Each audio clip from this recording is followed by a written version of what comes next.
What's going on, everybody, and welcome into episode 10 of Real Spill. You already know the deal by now. It's your boy, Scott Procter, joined as always by my guy, Ellis Williams, who covers the Carolina Panthers for the Charlotte Observer. We got a special one for you today.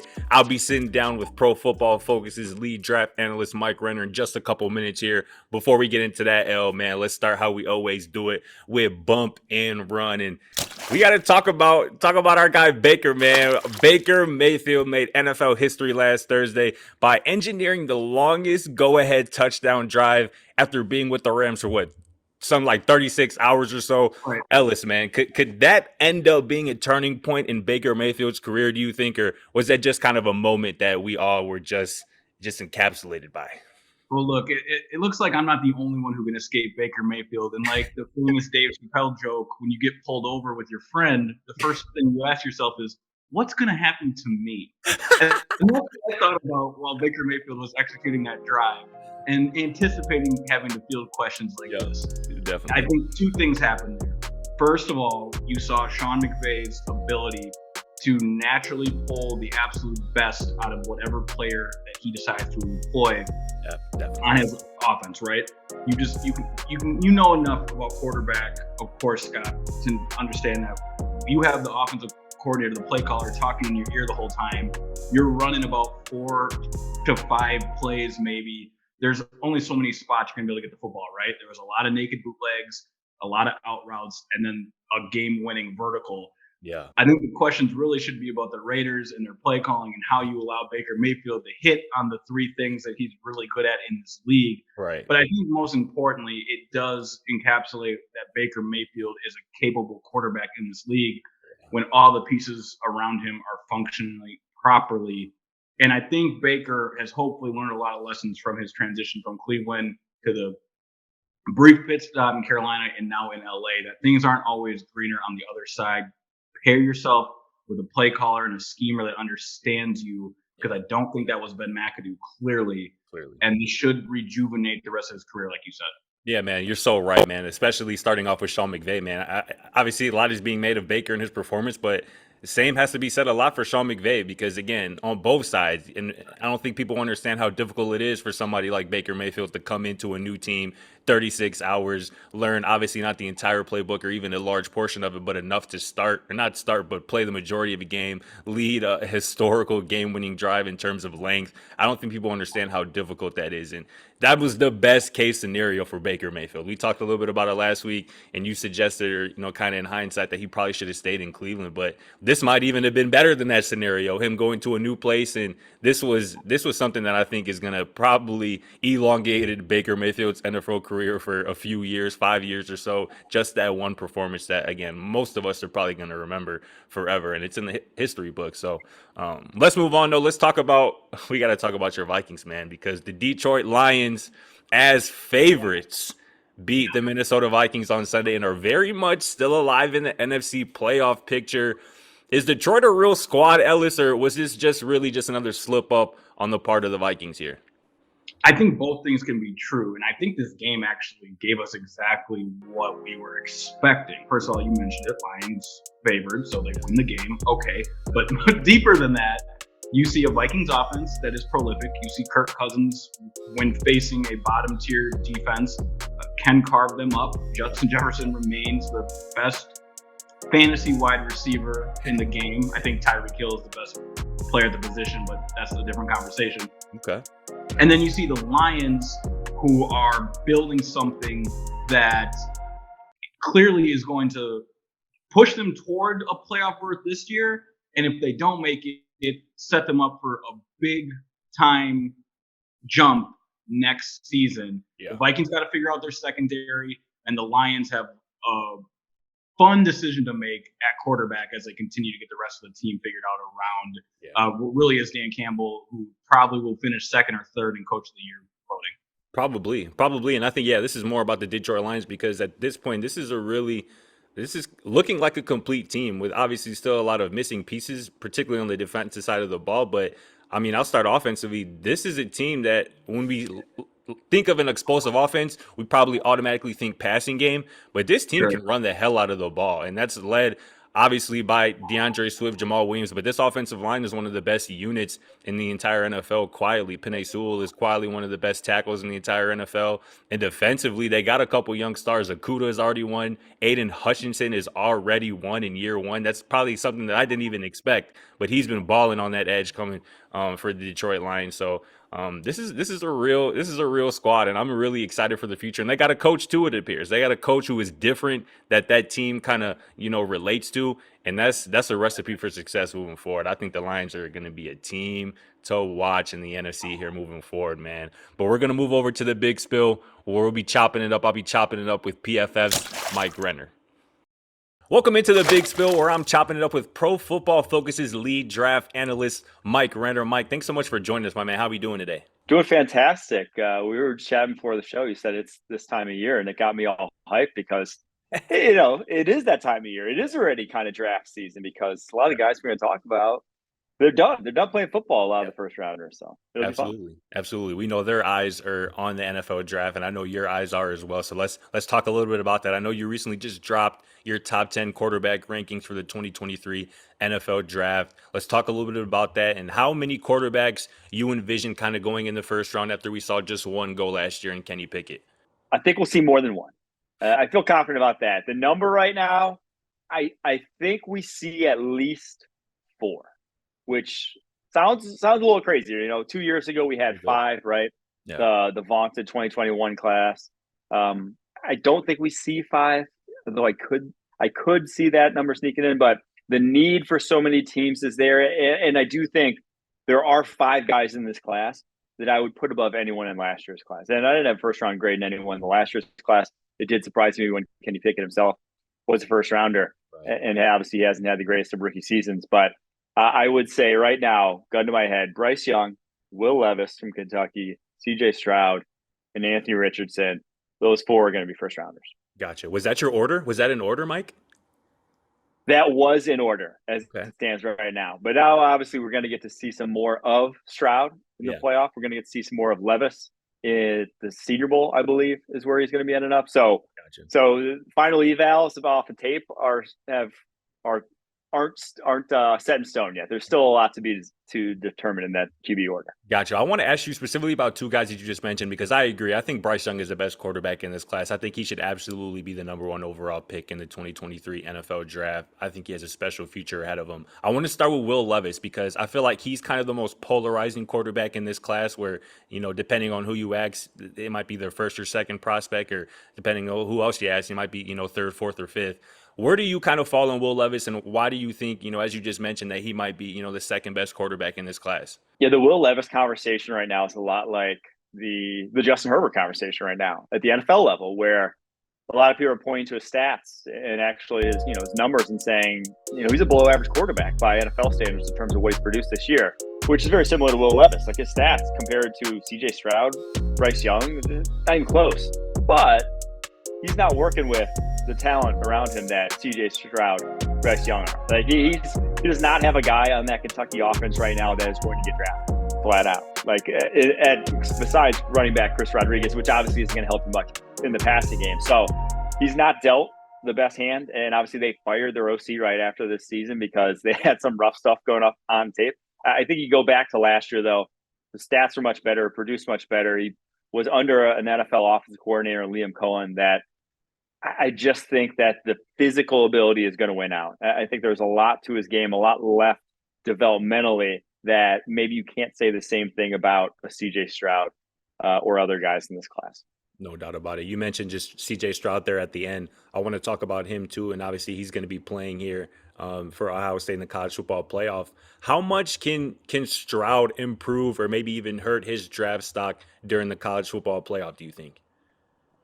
I think he has a great chance to really, what Bryce Young did last year against Georgia. The game that Bryce Young had against Georgia in the SEC championship game pretty much said, hey, I'm the real deal. Hey, I'm the number 1 overall pick because this is an NFL defense, and it's still an NFL defense this year. They're still absolutely loaded at all 3 levels with talent. Maybe not quite to the degree it was last year, but if you can look like an NFL QB against this defense, if you can put up the numbers again that Bryce Young did, if you could do a performance like that, I don't care, if you do have a great supporting cast, that shows me that you're going to be able to do it at the NFL level. So he has a great test ahead of him because the schedule he played this year And now I don't think he played terribly against Michigan, but that was really one of the few, elite defenses he played against. He had them, he had Notre Dame, and he didn't look great against Notre Dame. And he obviously didn't look great in crunch time when it mattered most against Michigan. So I think he has some unanswered questions in that regard that he definitely has a chance to answer. And if he does, I think he probably is going to be a top 5 pick. If he falls short yet again, they're going to have a lot of teams putting that Ohio State knock on him and being wary of how a pocket passer like him is going to translate to the NFL in the landscape, how it is nowadays. No doubt about it. Yeah, it's going to be interesting to watch how he performs, in the semifinal and maybe in the title game if they're able to get there. Every year, Mike, it seems that we see a rookie wide receiver pop off in his rookie season and immediately become one of the best at the position in the NFL. Who do you envision that kind of being here in 2023, a rookie wide receiver who pops off and makes an immediate impact? So as of right now, I don't know if there's that guy, truthfully. Wow. This past year's class, we obviously got Garrett Wilson, Chris Olave, Drake London, even to a degree. There were guys, there are numerous guys who have hit the ground running. But I think I'd put all of those guys ahead of the top wide receiver in this year's class, which, depending on who you ask, could be a number of different people because it isn't a great wide receiver class. If I had to put my name on one, the name that I'd probably go to is Jordan Addison, the USC wide receiver. Obviously, we won the Biletnikoff as a sophomore, has produced ever dating back to his freshman year. I think his separation ability is already at an NFL level separation ability. Those are the guys you see doing it right away, right? That's what Devontae Smith, Jalen Waddle, Jamar Chase were. That's what Wilson and Olave were. Like the guys who can really separate, who aren't just athletes, but who already know the nuance of route running. Those are the guys that can translate right off the rip. So maybe he's not the most physically imposing wide receiver in this class, but I do think he probably is the one I'd bet on to have the best rookie season. Yeah, you mentioned he doesn't maybe have the measurables, but just a baller, just somebody who on Saturdays and Sundays at the next level who just can separate, like you mentioned, can go up and get the ball and, can just make plays for the quarterback and for an offense. I like Addison a lot, and obviously he's a big reason why, Caleb won a Heisman this year and why USC was pretty damn good. Let's move on to the tight end position because I saw you say that that's one of the strongest position groups in this draft class. I also saw that you kind of make a comp of Michael Mayer, Notre Dame tight end, to Jason Witten, which I found fascinating. Who stands out as somebody at the tight end position who can maybe, again, kind of like the wide receiver question, join the position's elite right away? Well, Mayer, he's going to go high because he's just NFL ready, right? He's just tomorrow is going to look like an NFL starter. Yeah. And it's rare to say for a guy who's just a junior coming out. And so maybe he's not going to look like Travis Kelce because he's not that athletically, but he's going to do a lot of things you want and be a productive NFL player. So I'd put my money on him starting out hot as a rookie. Obviously, tight end's not a position where a lot of guys, have big years coming right into the NFL. It's a difficult position to transition to. So I put money on him. After him, though, the one guy that I keep going back to as just I'm very intrigued by is Luke Musgrave, the Oregon State tight end, because he is he's a freak athlete. I mean, he's 6'6", 250, runs a 4.5. That's a guy that usually plays defensive end in the NFL and gets drafted in the top 10 as defensive end, but he's on the flip side of the ball on offense, catching passes. Yeah. And I think he'd be a lot more of a household name, or a lot of people would know about his game if he didn't get hurt after 2 games this season. I think he had over 80 yards in both his first 2 games, gets hurt, misses the rest of the year. But just in terms of what he's already put on the football field, he's the kind of athlete that can be a George Kittle in 3 years. And no one thought George Kittle would be George Kittle, but George Kittle was George Kittle because he ran a 4.5 and had like a 38-inch vertical and was a freak athlete that developed into a high-end wide receiver. I think Musgrave could be that guy in a couple of years. That's going to be interesting to watch for sure. I'm going to put that one in the memory bank. My good looking on that one. Let's talk a little bit about, these bowl games. Obviously, bowl season is rapidly approaching. We're expecting a record number of players opting out of their bowl games after more than a few dozen or so did last year. How concerning is this to you, Mike, if at all, to the draft process, this growing trend of, elite prospects and players kind of sitting out of bowl games? Not at all, honestly. Now you would like to have as much tape as humanly possible on a guy to make as much of an informed decision as possible. Right. And I do think at some degree you get better by playing football. But I do think the pandemic, and if you look back to the 2020 season and all the guys who opted out, who are now like elite NFL players, whether it's Javon Holland, Micah Parsons, Penei Sewell, Jamar Chase, The list goes on and on of guys who just didn't play football for a year, came to the NFL, and it didn't look like it mattered at all. So I don't think missing one game is going to do anything for a guy's draft stock. And it's truly, for the vast majority of guys opting out, it's guys who are top 50 picks already. You're not seeing a lot of day 3 guys saying, hey, I'm not going to play the bowl game, whatever. Right. It's like, no, it's the guys who know that they're set and that have everything to lose instead of anything to gain. No, that makes a lot of sense. And again, from a scouting perspective, if you need an extra game or two to decide whether, the guy's worthy to be drafting, you probably shouldn't be drafting him anyway. But probably last question I got for you, Mike, before we get up out of here. Who are some prospects to watch? We're talking about this bowl season. Who are some prospects to watch during bowl season? Guys who will be playing, who are going to be trying to, enhance their draft stock here. There are some guys who still are on the fence, right? And that, like I said, not top 50 picks, but are trying to make their way into top 50 picks. Right. And I think 2 of the guys I'm interested in are quarterback position. I'm very interested in seeing Bo Nix, the Oregon quarterback, who looked night and day from what he did at Auburn over the course of this season. He gets to go now head-to-head with Drake May, who's going to be a top 5 pick next year at the quarterback position, North Carolina QB. And you get to see, hopefully a true shootout. I mean, that's every game North Carolina's played this year, but you get to see Bo Nix in a firepower battle against another high-powered offense and see him duel it out. And I think that's going to be very big for his stock to be able to outplay a guy who, like I said, will be a top 5 pick, who already is in that conversation, and Drake May as a sophomore. So that's what I'm looking at. The other one I'm looking at is Spencer Rattler, South Carolina quarterback, obviously his first year there after transferring from Oklahoma. Yeah. 2 years ago, he was, the favorite to be the top quarterback in the 2022 NFL draft. He was, after his redshirt freshman year at Oklahoma, showed pretty much everything you could want. Maybe not consistently, but has the arm talent, has the athleticism to be a top draft pick at the quarterback position. Forgot how to play the game of football for about a year and a half. But the last couple games has looked very good.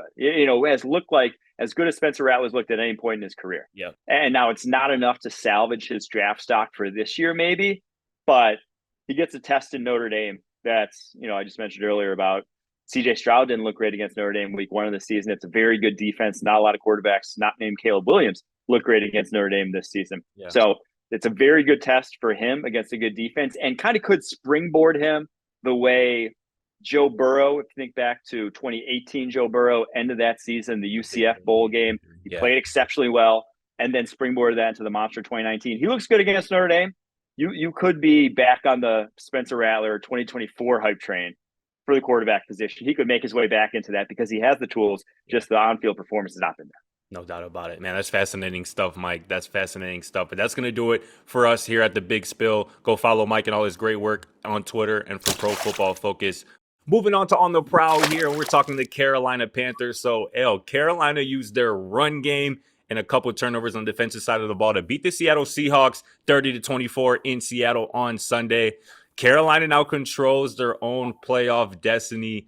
I'll start here, man. I got to start with the head man, the guy from Charlotte himself. Has Steve Wilks done enough at this point, do you think, to kind of earn the Panthers' head coaching job permanently here moving forward? There's a few really important pieces of this. First of all, I reported, probably 3 weeks ago now, that internally there was support gaining for Steve Wilks to be retained.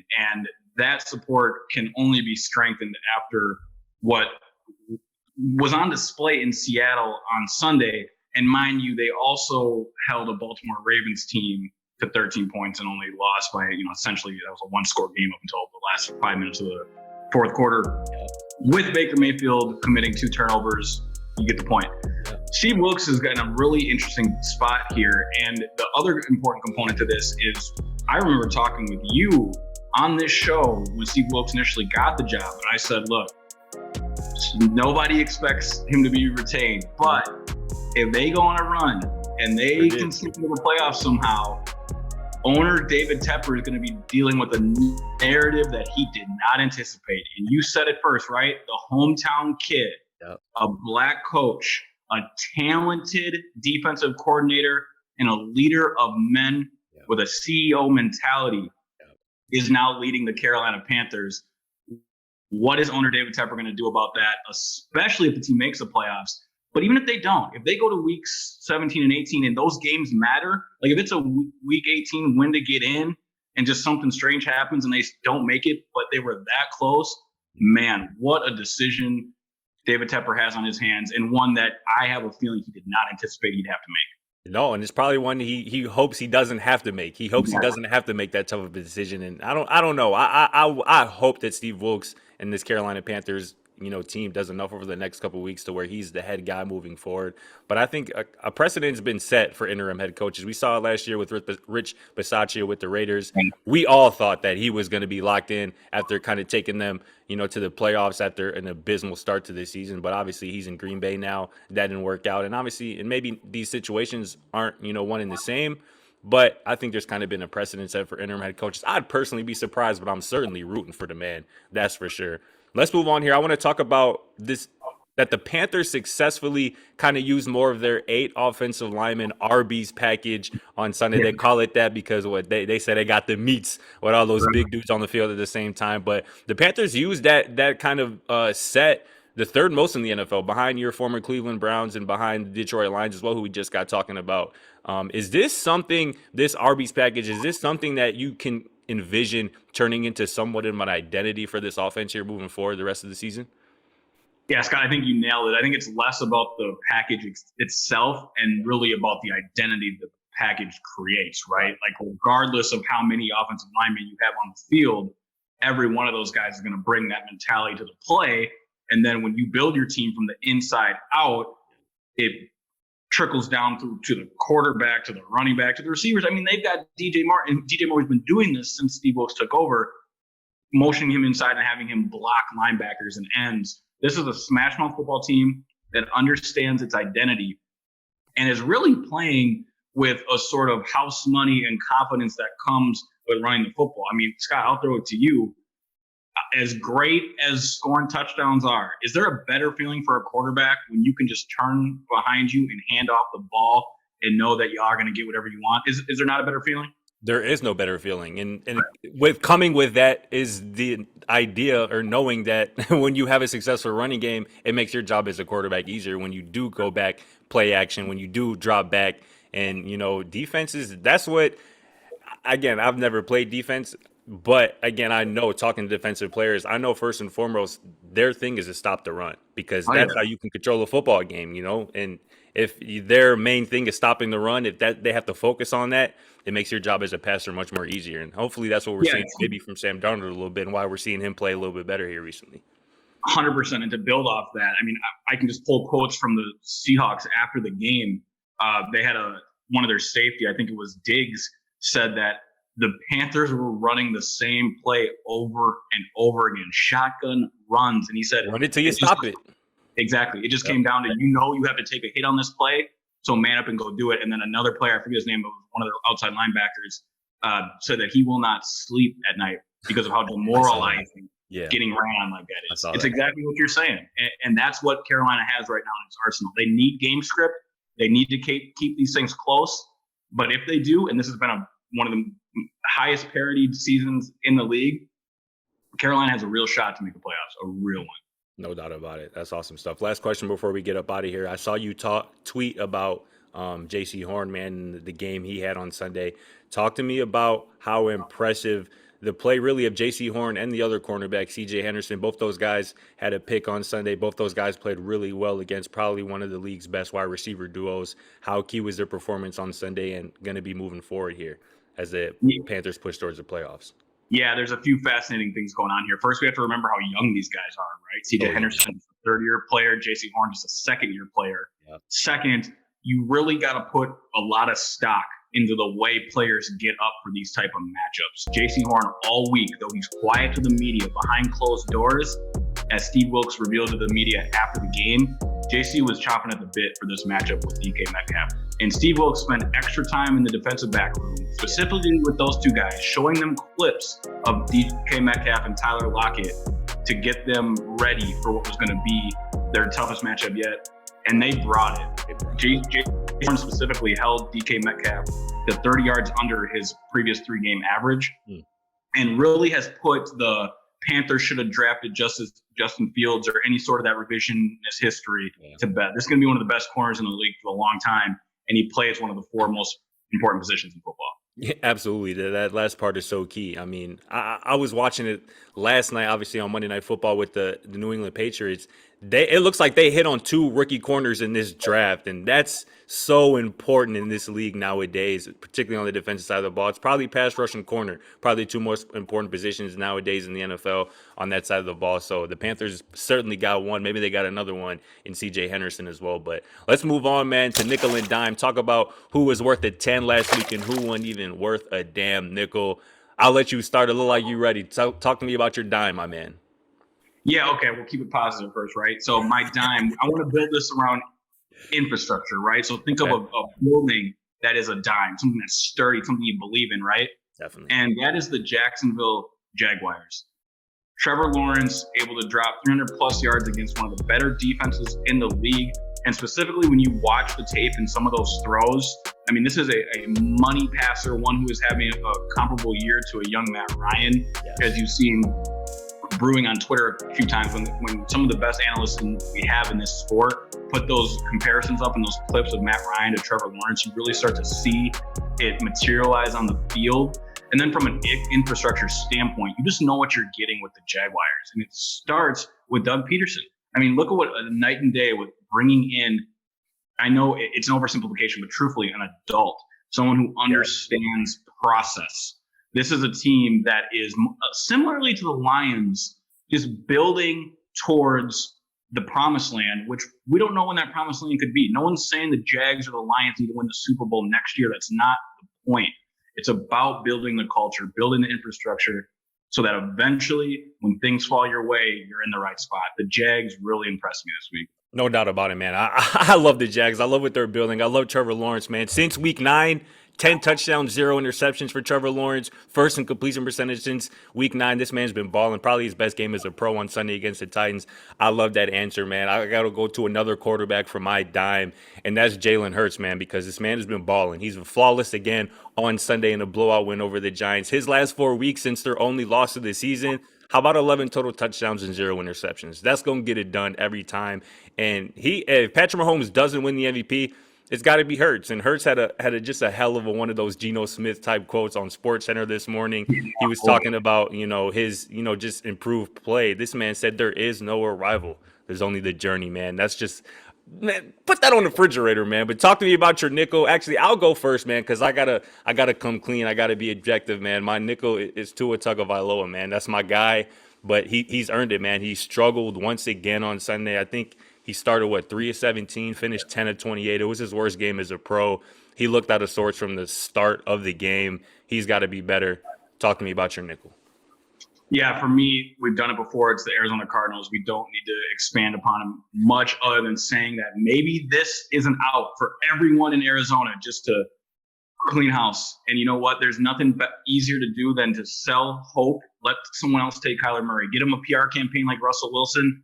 Say, like Odell Beckham Jr., my ACL feels great. See what you can get for him. Start clean Arizona. It won't happen, but you got a chance now. They got to do something, man, especially with Kyler out of the mix, man. They got to do something head coach, GM-wise. We'll see if they do it. But that's going to do it for us, man, for episode 10 of Real Spill. For your boy, Scott Procter, for Ellis L. Williams. We'll catch you next week. Thanks for watching. Feel free to check out our other videos and don't forget to smack that subscribe button down below while you're at it. Also, for more great and original content, head right over to bvmsports.com.